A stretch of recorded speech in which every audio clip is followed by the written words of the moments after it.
Alright, I got some of the rooting polypore here. Sauteing up in my alpine stowaway pot. You notice I got some rosemary bread here. Trying to warm that up. And yeah, we're going to try some of this rooted polypore. I cut some of the best portions of it off I could get hold of. What was left of it. Some of it had worm bites taken out of it, you know. So you cut around it, get the best that you can. I thought it'd be cool to saute this up just plain as it is.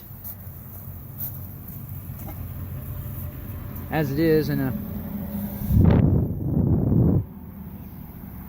see what happens. So we're gonna toast some of this bread, this rosemary bread I got here from what's left over from yesterday. Try to warm this up. Like I said, I just made a little fire. We're gonna saute these up and try them out and see what happens. So definitely we're gonna put the lid on this and kind of get all this stuff to cook and leave it in here for about 15-20 minutes, saute it, soften this bread up a little bit, see how it tastes, right?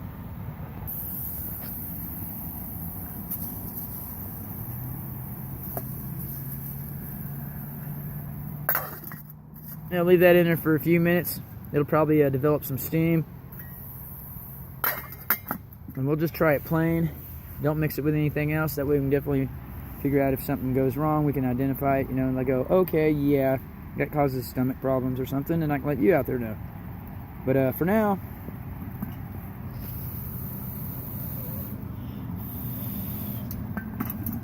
the alpine stowaway pot is going to definitely do its job. So we'll leave this out so the handle don't get hot. We'll get back to that in a minute. Alright, well, let's try this Polyporus badius. No, that's not badius. Polyporus badius is the black-footed polypore. That's right, this is the Polyporus radicus. Put it on a sandwich. Ow. Ooh. Yeah, you might not want to do that, kids. Hurry up, Glenn. Alright, so we're going to put this, I put this in here for about 20 minutes. Steamed it real good. We're going to put it on a sandwich. This is listed, this polypore, or radicus. I hope I'm saying that correctly. We just call it the rooting polypore. Well, there we go. Alright. So anyhow, as you can see, I got it on a sandwich right here. Ta-da. Down the hatch, right?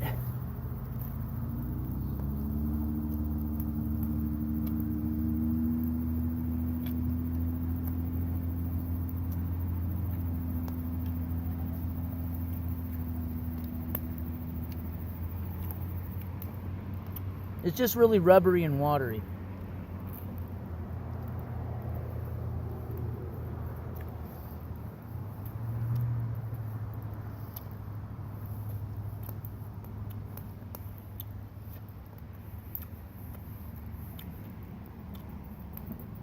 It's not that bad.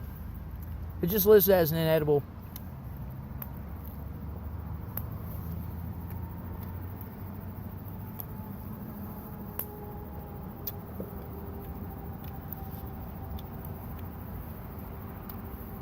Hey, it's not that bad, realistically. Especially on the bread. Let's see what it tastes like by itself. It's just chewy. Yeah, it's not that bad. You'll live. Let's see how I feel a couple hours from now. Yep. There goes my bread. Burnt.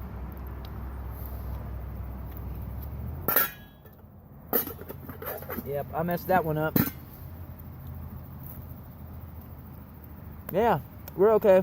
I'll give you the report later on in a couple hours. See if I have any intestinal distress or trip out and see pink polar bears or something.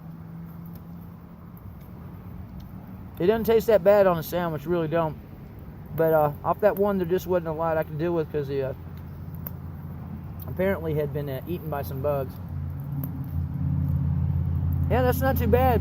If I would have got it sooner, it would have been all right.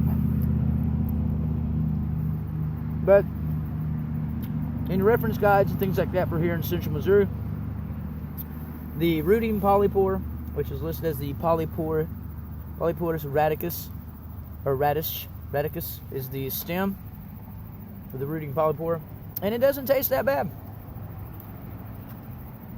It's not that bad. I like it. Just make sure when you're eating or foraging for fungi in the woods, in the forest, right? Foraging for fungi in the forest, to always positively identify all trees, plants, and fungi before using for a food, beverage, hygiene, or any other domestic utility, and be able to use it responsibly. Because some trees, plants, and fungi are toxic and poisonous to people, and we don't want any of you other fellow foragers out there getting sick or croaking on us, right? So I'm Glenn Ross. See you later, and thanks for joining me with the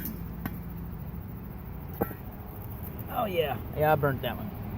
Thank you for joining me with the Polyporus badius, cooking part of a... No, I didn't say badius. You can't eat the badius yet. I haven't eaten the Polyporus badius. I don't even think... It's not even listed on there as edible or non-edible or poisonous or non-poisonous. I don't know if anybody's even tried it. It's pretty rubbery. I don't know. You'd have to take some pressure cooking on that one. But the Polyporus radicus, or Polyporus radish stem, long stem. That is the #1 way to tell. When you go to pull it up, it's got a stem on it about that long, and it's okay. So I'll see you guys later, and thanks for hanging out with me. Can't believe I burnt that piece of bread.